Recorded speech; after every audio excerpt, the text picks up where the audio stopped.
Hoje é o dia. Então, meu amor, falar da história dele é um compilado na minha também. Mas hoje, eu como entrevistadora, nós vamos ouvir na versão da particularidade dele. Então, meu amor, conta pra gente um pouco como é que foi sua infância, né? Você nasceu no lar adventista, mas até então sua mãe era adventista do sétimo dia e seu pai não. Como foi crescer num lar adventista, mas de certa forma vivenciando tantos anos de oração da sua mãe pela conversão do seu pai? É um curso que eu brinco, né, quando estão do lado de cá, eles começam a tremer. Eu acho que eu estou passando por isso hoje. Interessante na hora que ela disse ali na infância na Bélgica, é porque eu mudei para lá aos 9 anos de idade. O nome da rua onde minha mãe mora até hoje chama Bélgica. O bairro onde é que a gente mora são países e as ruas são nome de países e continentes e assim vai. E a gente teve uma infância muito boa lá, então assim, a nossa geração que cresceu ali, meus amigos, nós colocamos que nós crescemos na Bélgica, porque tinha muita rivalidade com os outros meninos das outras ruas. E nós colocamos assim, hoje é Bélgica contra Irã, Bélgica contra Dinamarca, Bélgica contra Portugal, e assim a gente cresceu nessa geração, assim, então foi muito legal. E como vocês, alguns aqui sabem, minha mãe era adventista também de berço, meu pai não era, e graças a Deus ela conseguiu manter a nossa família nos caminhos de Jesus, mesmo meu pai não sendo. E na minha infância meu pai era alcoólatra, e mesmo assim não conseguiu nos influenciar. E sim, a palavra de Deus, através da minha mãe, fez essa influência na minha vida e na vida dos meus irmãos. É dos irmãos, né? Então, o Maurílio é o filho do meio, né? O irmão, né? É o que sofria mais. O irmão mais velho é o primogênito Marcílio. Um ano e meio de diferença, 2 anos? 1 ano e meio e para Andressa 5 anos. 5 anos de diferença, né? Então, assim, a nossa geração era da década de 80, nós tivemos esse privilégio, né, de crescer na rua, de brincar, de ter uma liberdade, né, que nem todas as crianças têm hoje, né, mais a cidade grande. E aí, Maurílio, conta pra gente, então. E você cresceu, no início eu falei no bairro São Paulo, e você mudou para Santa Luzia, certo? Você se lembra mais ou menos quantos anos você tinha? 10 anos, aproximadamente, de 9 para 10 anos, não é? Então, do bairro de São Paulo, da região de Belo Horizonte, para a Grande BH, né, em Santa Luzia. E chegando lá, como que era? Vocês tinham igreja no bairro? Porque praticamente uns 30 anos atrás, né? Da minha casa na igreja do São Benedito, na Avenida, mesmo ali, dá aproximadamente, da casa dos meus pais, né? Dá aproximadamente 3,5 km, 4. Infelizmente ou felizmente, nós frequentávamos mais os sábados, porque em 89, 90, 91, a condição financeira era terrível. E como que uma mãe paga passagem para ela e para 2 filhos? Então nós íamos a pé todos os sábados para a igreja do São Benedito. Fizemos isso aproximadamente durante 1 ano e meio, 2 anos. Andando a pé, indo e voltando para conseguir frequentar a igreja, porque no bairro mesmo não tinha. Mas aí foi recrutando algumas pessoas adventistas e lá nós conseguimos criar um grupinho, e depois desse grupinho veio a igreja. Teve um Provaio Verde que você relatou, você fazia o trabalho missionário, inclusive foi com a avó da Dânia, não é? José Ferreira, né? E você confidencializou que, assim, que não foi assim, foi livre, espontânea pressão o trabalho missionário? Com certeza. E às vezes a gente até agradece, né? Porque naquela época, hoje em dia, se a gente pegar um menino de 10 anos, um menino de 10 anos que acompanhar um senhor já de idade para poder fazer visitação, estar lá escutando a palavra de Deus assim durante 3, 4 horas no sábado.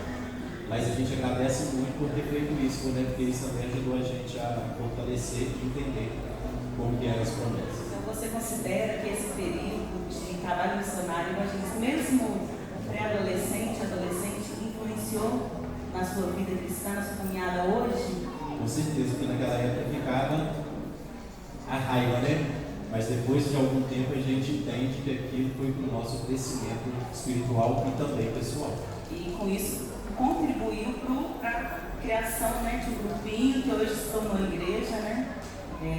Na comunidade que nós moramos e fez parte, né? Não só você, mas outras crianças dessa geração que contribuíram. A igreja lá fez parte da nossa vida, né? Da minha vida. E quantos anos nós estamos aqui? Serra Verde, né? Serra Verde. 5 anos, né? 5 anos. 5 anos. Então a igreja de Baronesa fez parte da minha vida aí por quase 30 anos. 30 não. Nós estamos com 44, menos 5, menos 10, 34 anos. E fez parte. E nós viemos parar aqui por causa dos nossos filhos, né? Através das gravadoras e aventureiros. Nós já não conseguimos conciliar Baronesa e Serra Verde. Baronesa e Serra Verde, então decidimos estarmos aqui no Serra Verde para acompanhar os nossos filhos. Eu e a minha esposa, nós temos conosco, né? Que a gente vive um período para a gente e depois a gente tem que viver um período para os filhos. Não tem jeito. Como a gente está falando da história, rapidamente a gente vai voltar lá ao tempo, né? Antes de comprar o terreno da igreja do Baronesa, né? As famílias do bairro, as famílias que estavam sendo evangelizadas, elas viram que esse trajeto do Baronesa até o São Benedito era muito árduo, principalmente no período de chuva, com crianças pequenas. Então esse grupo viu a necessidade de criar um grupinho, né? E o primeiro grupo da igreja do Baronesa, você conta para a igreja onde que está localizado? Tinha uma escrita de todo tamanho, né? Como é que é a escrita lá? Centro Espírita Arthur Bernardes, um negócio assim. Aonde foi a primeira igreja adventista. Em cima na casa assim, embaixo era um salão da igreja adventista e em cima na casa era o Centro Espírita. Aí vocês imaginam, né? Como que não era. Não. Daqui a pouco você vai falar onde que é esse local. Então, olha, segura essa informação.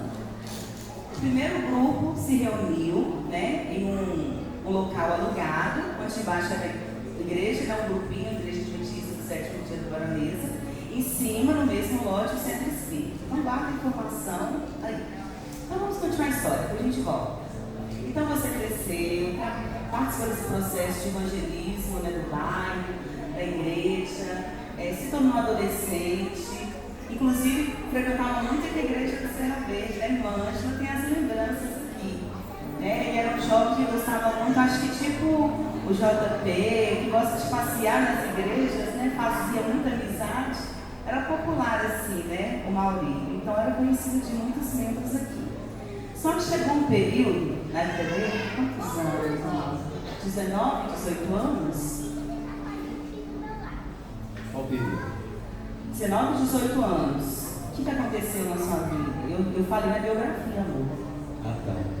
Te conheci, nós casamos. Já contar essa parte. Lembrando aí, viu, pessoas, aí, ó. 99% acho das mulheres preferem comer do que um buquê de flor rosa. Ela foi pedir de casamento numa hamburgueria.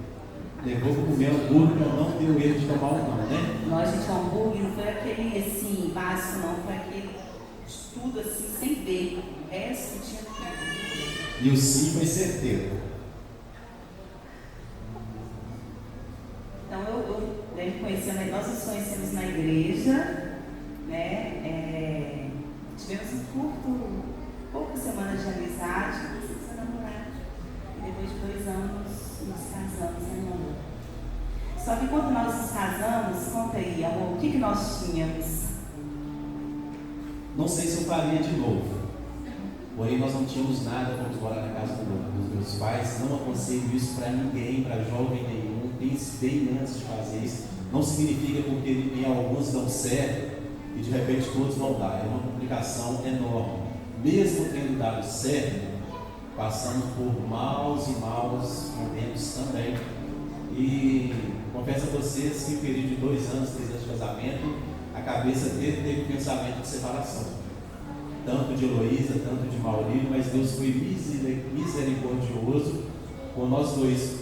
E interessante que às vezes Deus faz coisas para que nós também possamos tomar atitudes. Porque para mim era muito tranquilo, né? Estou na casa dos meus pais, conheço meu pai e minha mãe há muito tempo, mas para outra pessoa é complicado. Mesmo que ela está sorrindo, mesmo que ela está satisfeita, no fundo do coração não está alegre. E sabe o que Deus fez? Colocou uma intriga, né? Amor, porque assim, a gente voltando na história, nós decidimos, né, nos casar por amor. E o amor é a base de tudo, mas só que tem a organização financeira. Um casal que vai casar, ele tem que pensar no financeiro. E nós não precisamos. Ele tinha um emprego dele fixo, no momento eu não estava, eu era estudante.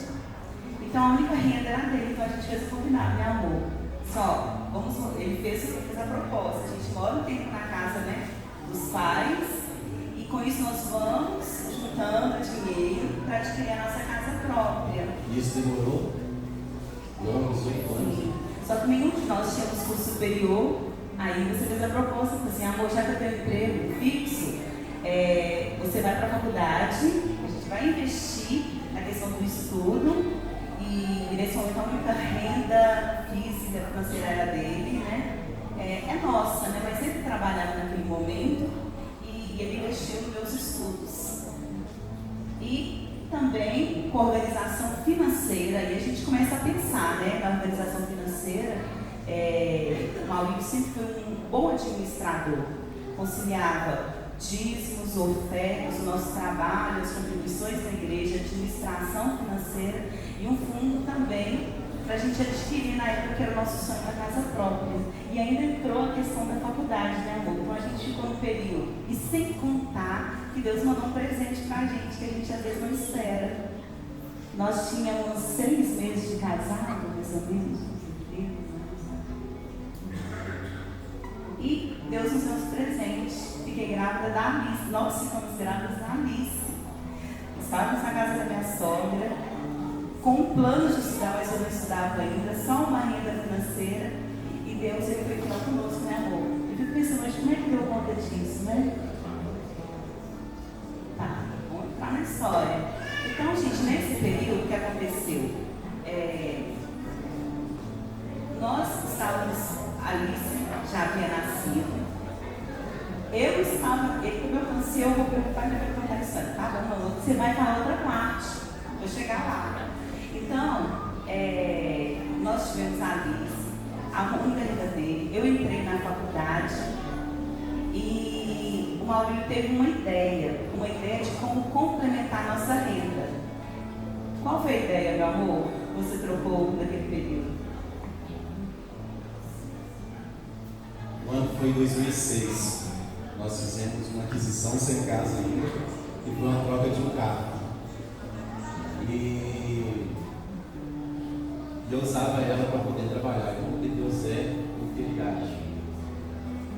Em 2007, quando estava completando já um ano, eu estava de férias. E nesse período, como a gente gostava muito de sair com a família, eu falei, vou comprar uma Kombi. E comprei uma Kombi para a gente sair todo mundo. E quando foi em abril, eu tirei das férias do emprego, fizemos uma viagem. Quando estava voltando, eu tinha que voltar no dia 31 de abril. Meu supervisor me ligou no dia 28, Maurílio, eu preciso de você aqui dia 30, no dia antes das suas férias. Eu disse, tem certeza? Ele não precisa de você aqui urgente. Um dia antes das suas férias, você consegue? Eu falei, beleza, consigo. Saí para trabalhar, me dei serviço, às 8 horas, ali no São Benedito, Rua Alvorada. E quando foi 8h30, 8h40, eu saí. Eu trabalhava na telefonia, eu prestava serviço nas casas. E saí para poder fazer o meu serviço. Lembro até hoje do local, o nome da rua. E quando foi por volta de 9 horas da manhã, eu andando bem devagarzinho, procurando o endereço, uma moto para do meu lado. E quando eu olho assim, para não, né? Ela bem devagarzinho. Quando eu olho assim, um revólver na minha cara, assim, eu primeira coisa que veio na minha cabeça foi assim: eu não tenho rixa com ninguém, eu não briguei com ninguém, o que está acontecendo? E eu falei, vou morrer. E eles pediram para parar, eu parei o carro. Eu trabalhava com uma colchete aqui, fiquei preocupado, eles acharem que eu estava armado e levantei as mãos. O que mais dói é ver uma pessoa abrir a porta de um bem seu, te colocar a mão no peito, puxar você pela cabeça e te jogar. Aquilo doeu, eu acho que o que doeu mais isso do que ter perdido o pé. E assim aconteceu, eu devia o carro ainda. Há 30 dias atrás, eu não sei como, o Banco do Brasil me ligando para poder fazer seguro do carro, e eu ainda devia o carro, falei, não, assim que eu pagar, eu vou terminar de pagar, eu faço o seguro, não fiz o seguro. Enfim, deu um prejuízo material. Eu procurei esse carro durante 30 dias, depois dos 30 dias eu não procurei mais. E depois do testemunho que teve aqui no Provaidete, eu até falei com a pessoa no dia mais difícil da minha vida, ela esteve lá, que foi o pastor Pedro. Eu não lembro o dia exato da semana que isso aconteceu, mas eu lembro que 3 pessoas, 1, 2, 3, foram 4 pessoas me visitaram nesse mesmo dia. Uma foi o pastor Pedro, outra foi o meu sogro, outra foi um amigo que eu tenho lá no Baronês, o Cleito, e uma outra pessoa foi o tio da Heloísa, o senhor Domingo, que foi lá me visitar nesse dia. Essas 4 pessoas, assim, foram fundamentais nesse dia. E eu também me lembro, depois vocês podem abrir a Bíblia e ler. Eu não estava entendendo o que estava acontecendo comigo, porque nós tínhamos começado uma jornada espiritual, uma jornada do primeiro ano, o ano que iniciou a jornada espiritual. E a gente acreditava que a gente vinha fazendo tudo conforme Deus estava mandando, e aquilo aconteceu. Só que eu abri a Bíblia, a gente tem que ter cuidado para poder abrir a Bíblia e falar assim, vou pegar um versículo aqui e vou ler. Mas esse caiu muito bem para mim, está lá em Jó 9, se não me falha a memória agora, do versículo 19 ao 21. Falou muito para mim naquele momento, esses 3 versículos. E graças a Deus isso foi bom para mim, em certo sentido, sabe por quê? Eu tinha um apego muito por coisas materiais. Meu carro, meus meninos não podiam entrar nele comendo que eu já brigava. Se meu carro tinha uma poeirinha, eu tinha que tirar.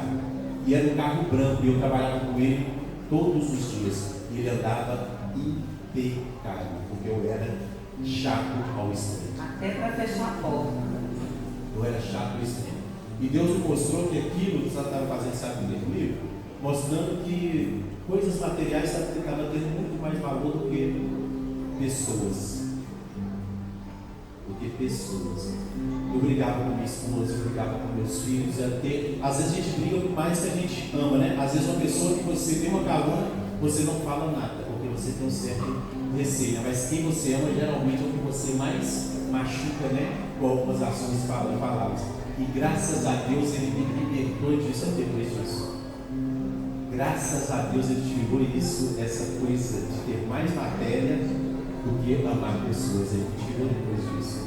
E a conclusão para nós falarmos, nós não tínhamos casa, não tínhamos dinheiro. Deus foi tão bom na minha vida. E depois desse episódio, daí 15 dias eu tinha que ir lá pegar a chave do nosso apartamento, né? Sabe o que aconteceu? Através do assalto do meu veículo, Deus ele não deixou eu pegar o apartamento. Cara, assim, nós sempre moramos em casa, né? Nós estávamos indo para o apartamento para sair da casa dos nossos pais.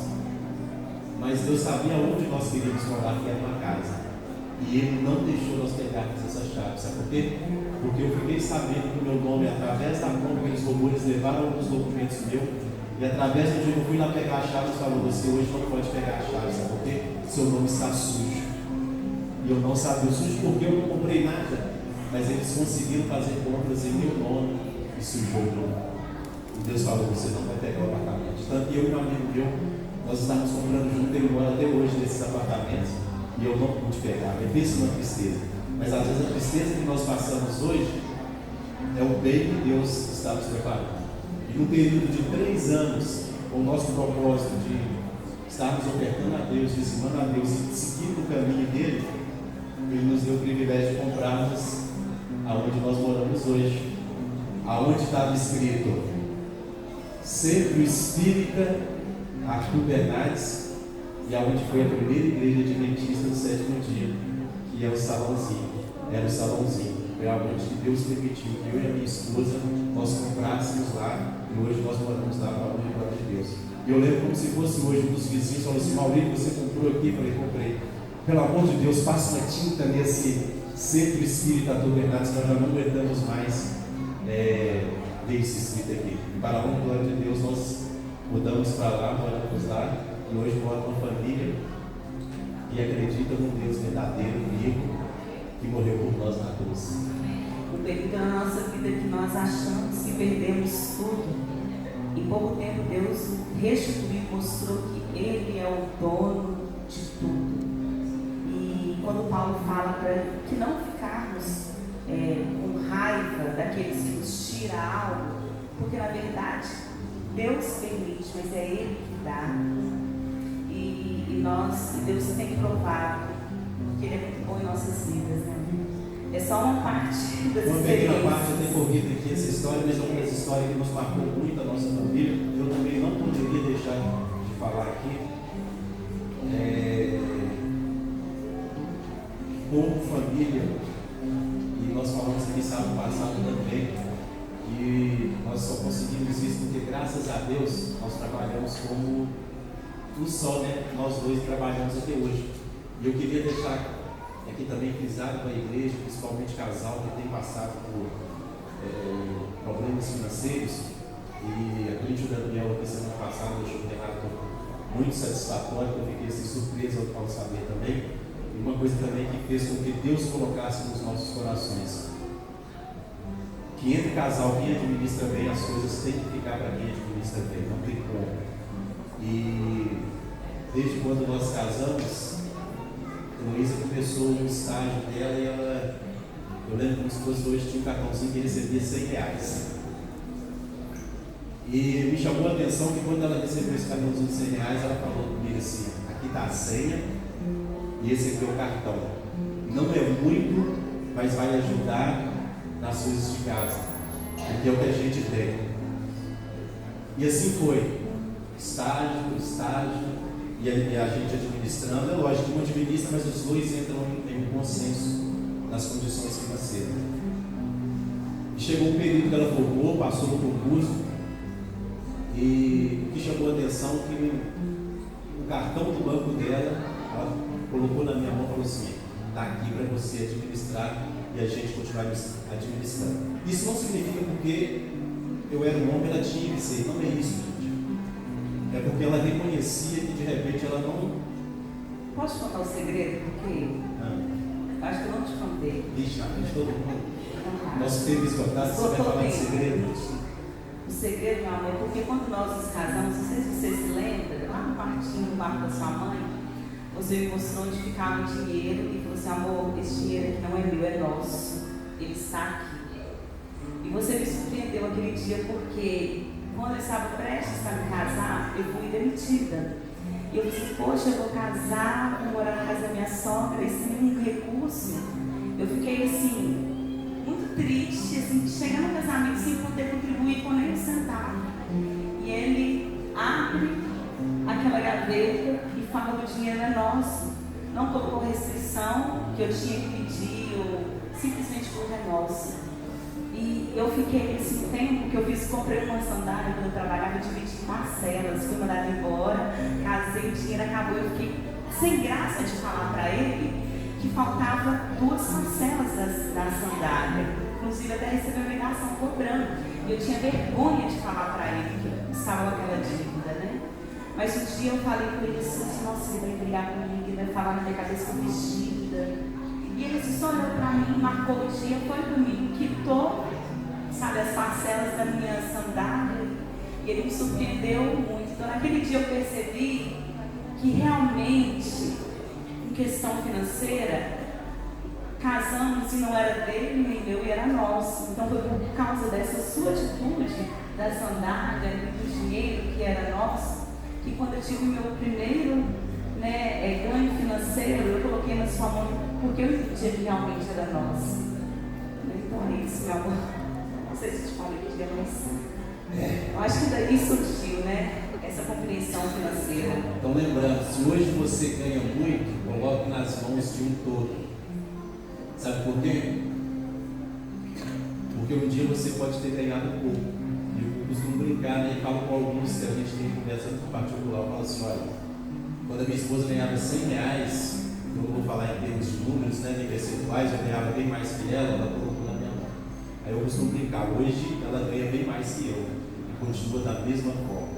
Agora imagina se eu não tivesse, se nós não tivéssemos feito isso. E graças a Deus, para a honra e glória de Deus, nós fizemos isso porque Deus, Ele tem nos ajudado, tem nos fortalecido e principalmente, né, reconhecendo Ele de tudo e das nossas vidas.